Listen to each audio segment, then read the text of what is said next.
2 நாளாகமத்தின் புஸ்தகம் 20ஆம் அதிகாரத்துல நல்ல கவனிங்க. இவங்க முதலாவதாக ஜெபிக்கிறாங்க. யோசபாத்தும் அவனோடு கூட இருந்த ஜனங்களும் ஜெபித்துக் கொண்டிருக்கிறார்கள். ஆனா அந்த 20ஆம் அதிகாரத்துல அவங்க ஜெபத்துல ஒரு விசுவாச பிரகடனம் தெரியல, புலம்பல் தான் தெரிந்தது. நம்ம ஊர்ல ஜெபம் ஆராதனையில நிறைய பேரு ஆண்டவரை துதிக்கிறதுக்கு பதிலா தங்களுடைய கதையை சொல்லியே புலம்புறது. அதுலயும் ஆராதனையில பெண்களுக்கு ஒரு விசேஷத்த கிருபை இருக்கிறது. Multi tasking. எப்படி தெரியுமா? ஒரு பக்கம் கர்த்தரை ஆராதிச்சுட்டு இருப்பாங்க, ஹல்லேலூயா, அங்க பையனை பார்ப்பாங்க, ஹல்லேலூயா ஹல்லேலூயா.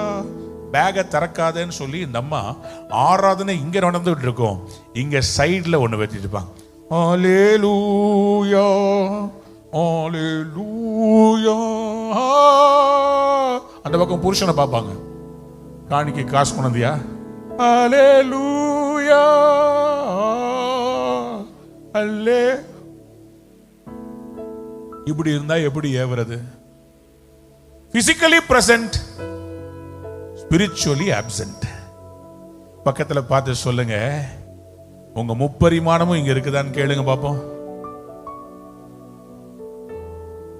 சில பேருக்கு இங்க உட்கார்ந்துகிட்டே இன்னைக்கு என்ன சமைக்கலாம், பாஸ்டரை பார்த்தா இன்னைக்கு கண்டிப்பா பெருசா எதையோ அடிக்கணும் போல தெரியுது. அன்பார்ந்தவருடைய பிள்ளைகளே, நல்லா புரிஞ்சுக்கோங்க.